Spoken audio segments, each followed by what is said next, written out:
This video provides detailed answers to questions from the Cambridge IGCSE Paper 2 Extended Exam for October-November 2024. I hope you find it helpful in preparing for your future exams. Additionally, I have created lessons on each subject that are available on this channel. Happy studying! Thank you in advance for watching this video. If you enjoy it, please like it. Subscribe to the channel and activate the notification bell. The support is essential for the continuity of the channel. Question 1. A concert starts at 19:50 and finishes 2 hours 42 minutes later. Work out the time the concert finishes. You could start this exercise by converting 2 hours and 42 minutes to minutes, but I prefer to simply add the hours and minutes as follows. Add the hours and minutes to the start time. 92 minutes equals 1 hour plus 32 minutes. The show will end at 10:32 p.m. Question 2. Find the reciprocal of 1/4.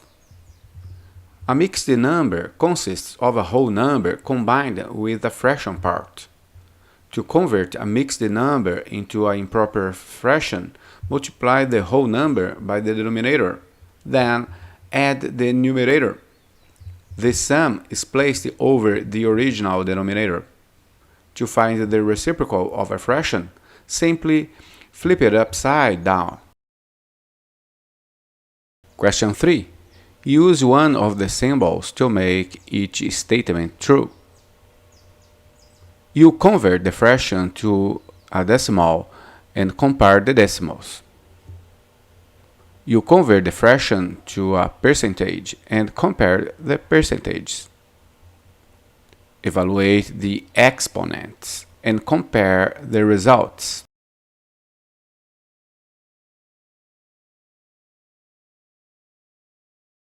Question 4. Safia has a piece of fabric of length 5.6 meter. She cuts the fabric into 2 parts with lengths in the ratio 3:4. Calculate the length of the longer part. To determine the total number of parts in a given ratio, start by calculating the total ratio parts. To find the length of one part of the ratio, divide the total length of the fabric by the total number of ratio parts. Finally, to find the length of the longer part, multiply the length of one ratio part by 4, since the longer part represents 4 parts of the ratio. Question 5. Workout. Multiplying a matrix by a number is known as scalar multiplication. In this process, you multiply each element of the matrix by that number. 2 matrices can be added together if they have the same number of rows and columns. The sum of the matrices is obtained by adding each element of one matrix to the corresponding element of the other matrix. Question 6. The diagram shows a right-angled triangle ABC in the equilateral AEDC. Find the value of x, z, and y. Angles on a straight line add up to 180 degrees. Therefore, the sum of x and 122 degrees equals 180 degrees, which means x is 58 degrees. In a triangle, the sum of the angles is also 180 degrees. In this case, y equals 39 degrees. Angles in a quadrilateral add up to 360 degrees. Here, D equals 109 degrees. The phrase angles around a point refers to the total of all angles that can be formed at a single point. This sum always equals 360 degrees, representing a complete turn around that point. For this scenario, Z equals 251 degrees. Question 7. Factorize 28x minus 35. To factor an expression, find the highest common factor of all the terms and write it outside a set of parentheses. The missing term in the parentheses are obtained by dividing each term by the highest common factor. To factor the given expression, identify the highest common factor of 28 and 35, which is 7. Write 7 in front of the parentheses and divide each term by the highest common factor to determine the missing terms inside the parentheses.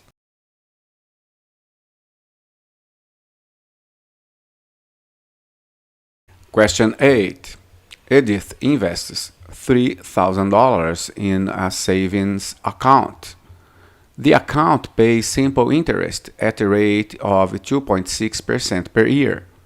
Calculate the total interest earned at the end of 3 years. Simple interest is calculated by multiplying the principal amount by the annual interest rate and the time period in years.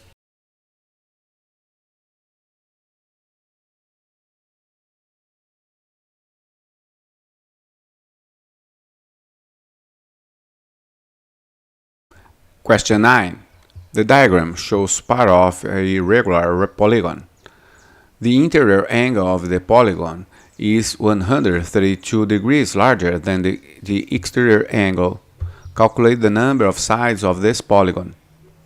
The sum of the interior and exterior angles in a polygon is 180 degrees, as they are supplementary angles.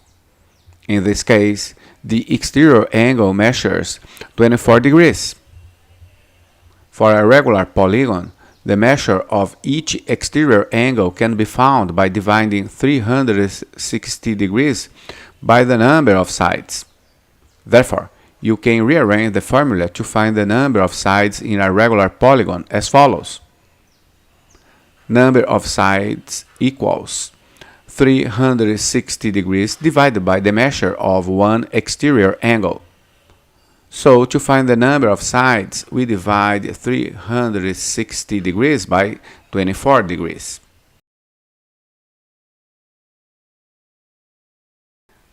Question 10. Jacinda plays a game with her friend. She can win, lose, or draw the game. The probability that she wins the game is 0.28. Item A. Jacinda is twice as likely to draw the game as to lose the game. Work out the probability that she loses the game. Let W be the probability that Jacinda wins, D the probability that she draws, and R the probability that she loses. The sum of all the probabilities of all possible outcomes of an event or experiment is always 1. Jacinda is twice as likely to draw the game as she is to lose it. Replace D with 2 times L. The probability that she loses the game is 0.24. Item B. Jacinda plays the game 150 times. Find the expected number of times that she wins. Given that the probability that she loses the game is 0.24, you can calculate the remaining probabilities. First, you determine the probability of a draw and then the probability she wins.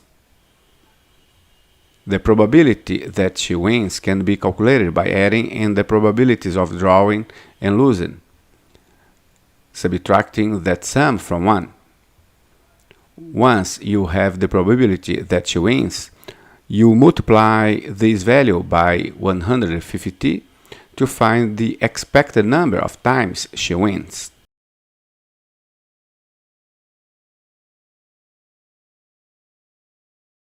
Question 11. Without using a calculator, work out 5 1/3 minus 3 4/7. You must show all your working and give your answer as a mixed number in its simplest form. To subtract mixed fractions, you first need to convert them into improper fractions. After performing the subtraction, you will end up with an improper fraction, which should be converted back to a mixed number. To convert an improper fraction to a mixed number, divide the numerator by the denominator. The quotient will represent the whole part of the mixed number, while the remainder will be the numerator of the fractional part. The denominator remains unchanged. Question 12. Solve the simultaneous equations. You must show all your working.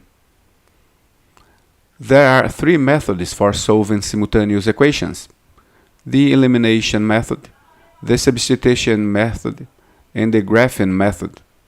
Regardless of which method is used, each one will yield the same solution. However, some methods may result in simpler calculations depending on the specific equations. In this case, the elimination method seems to be the most efficient. To apply it, multiply the second equation by 3 and then add the two equations together. After finding the value of x, substitute it back into the first equation to determine the value of y.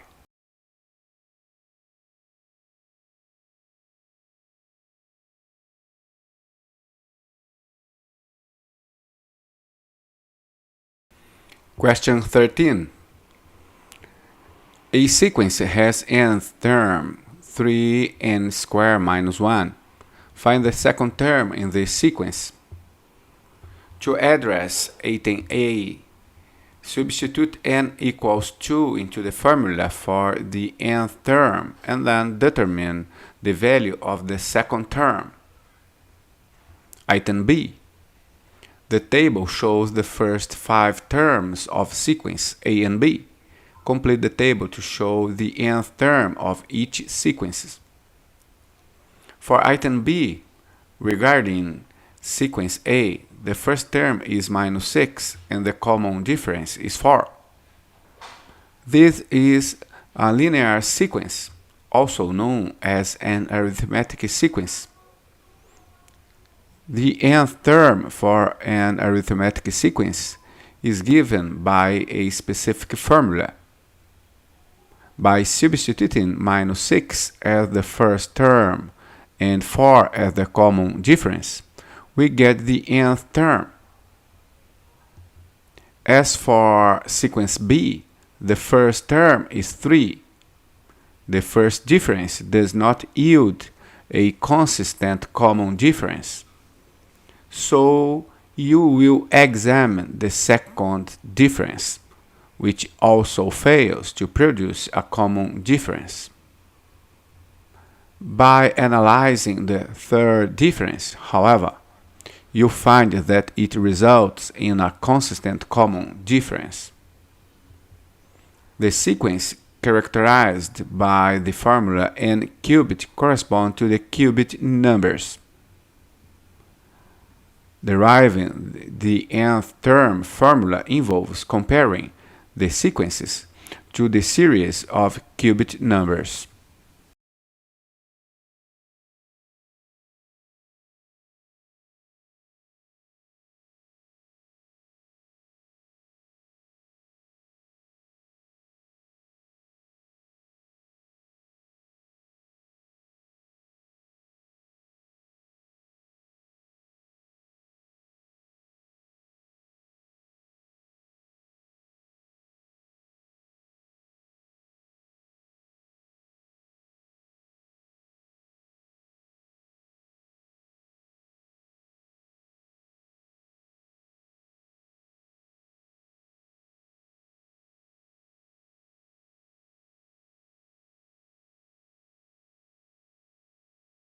Question 14.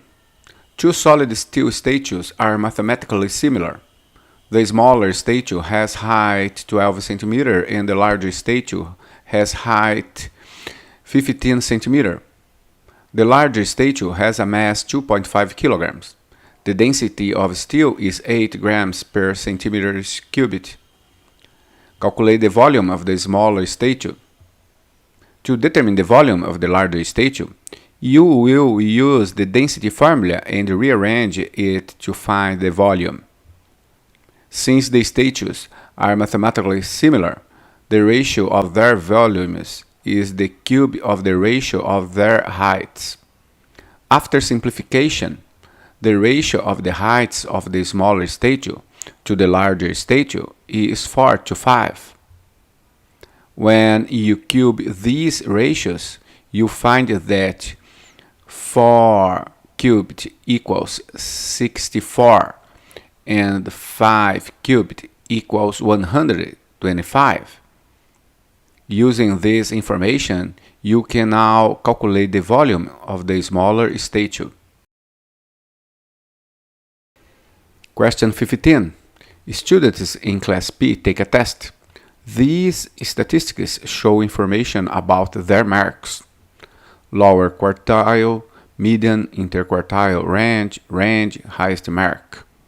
Item A. Draw a box and whisker plot to represent this information. A box plot is created using 5 key values: the minimum value, the first quartile, the median, the third quartile, and the maximum value. To find the maximum value, you can subtract the highest score from the range of the data. The whiskers of the box plot extend from the first quartile to the minimum value and from the third quartile to the maximum value. It's important to note that the terms median and second quartile refer to the same concept. Both represent the middle value of a data set. Similarly, upper quartile and third quartile are interchangeable terms. The interquartile range is defined as the difference between the third quartile and the first quartile.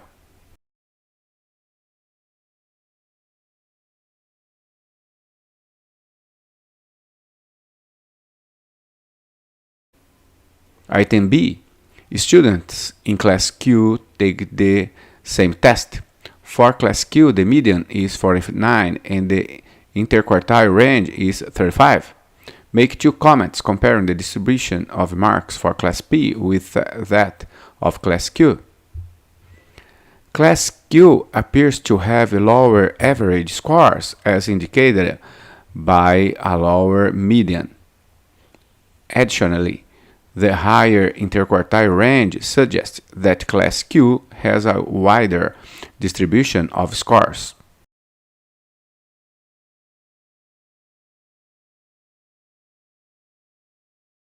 Question 16.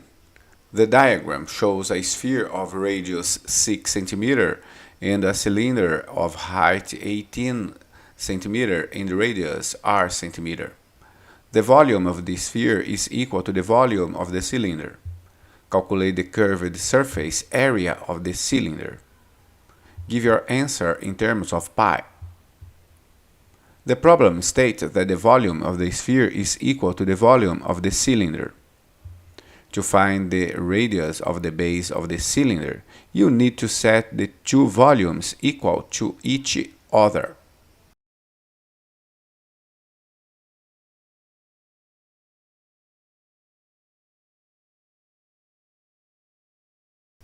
The curved surface area of a cylinder is calculated using the formula 2 times pi times r times 8, where r represents the radius of the base and h denotes the height of the cylinder.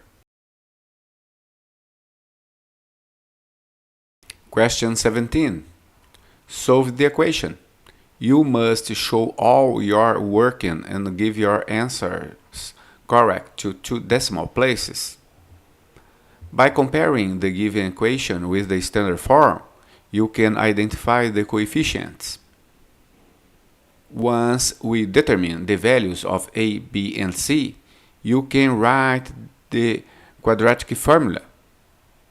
Next, you substitute the values of a, b, and c and simplify the expression.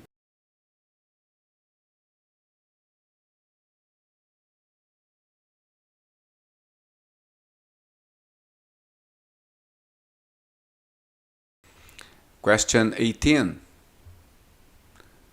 Find x when g of x equals 1. When an exponential equation has the same base on both sides, the exponents must be equal. Remember that any number except 0 raised to the power of 0 is always equal to 1.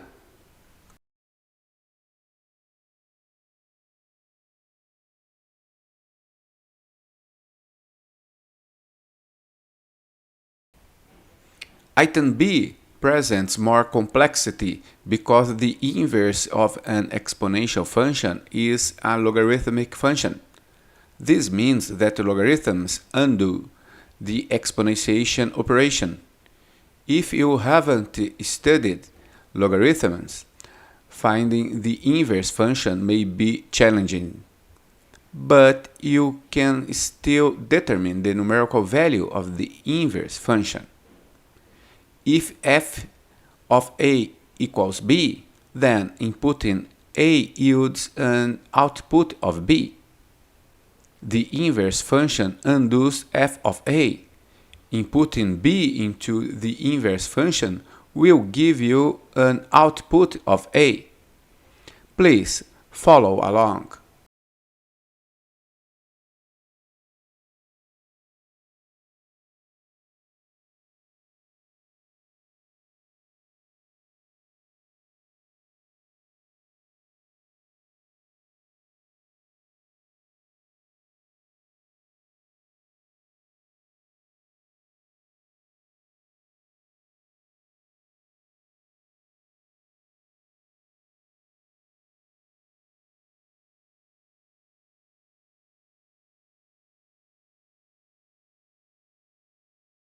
Question 19.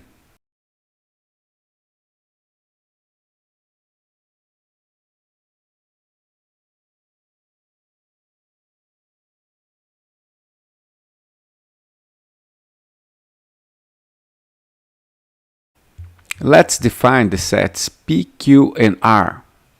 The intersection of these three sets P, Q, and R includes all the elements that are common to all three sets. The union of two sets Q and R consists of all the elements that are in either Q or R. The number of elements in a set refers to the count of distinct elements within that set. Now, let's find the union of sets Q and R. The notation Q union R prime refers to the elements that are in the universal set, but not in the specific set Q union R. Next, you will determine the intersection of the sets and then count the number of elements in this resulting set.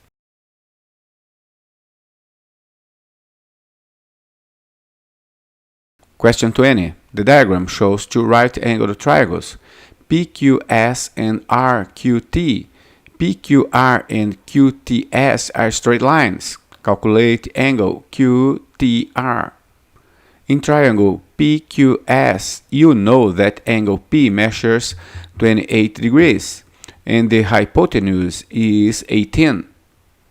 To find the length of the opposite side, you can use the sine function.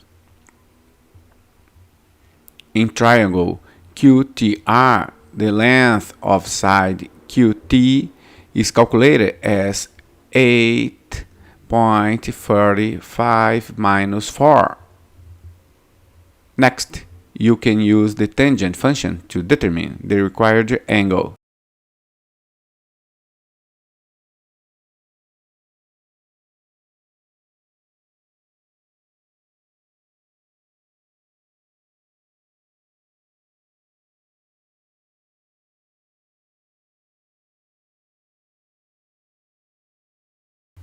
Question 21. Solve the trigonometric equation. You need to solve the equation for tangent of x. Once you have tangent of x, you need to find the angle x within the range of 0 degrees to 360 degrees. To do this, you use the inverse tangent function on a calculator set to degree mode to find the reference angle in the first quadrant. It's important to note that the tangent function is negative in the second and fourth quadrants. Therefore, to find the angles in these quadrants, you can use the following formulas. In the second quadrant, the angle is calculated as 180 degrees minus reference angle. In the fourth quadrant, the angle is calculated as 360 degrees minus reference angle. If you want to learn more about trigonometric equations, you can watch the video that appears in the top right corner of the screen.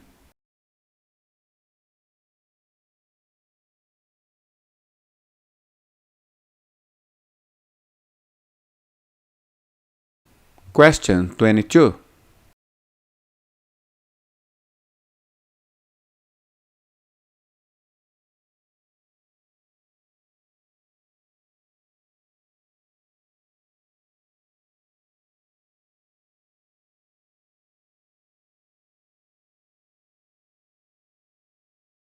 To tackle item A, begin by expanding the brackets and combining like terms.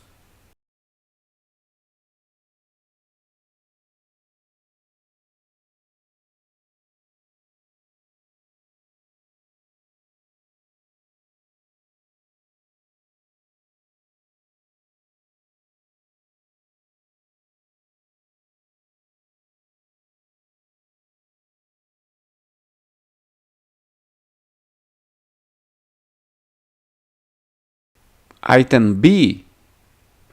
You are given a different equation from the one that appears on the graph. You need to rearrange this equation so that it matches the form of the equation from item A.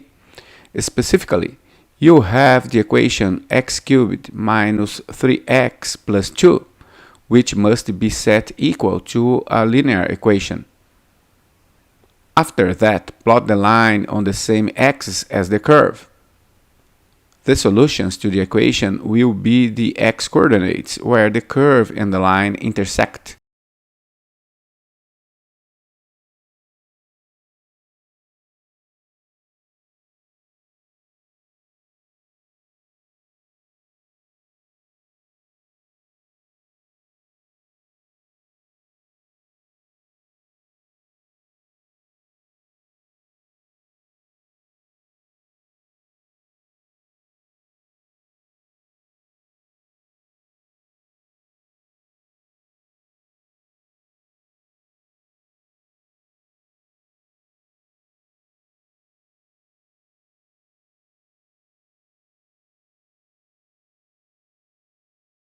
Question 23.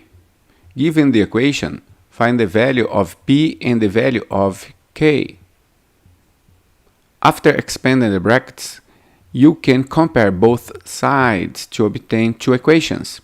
Solving these equations allows us to find the values of P and K.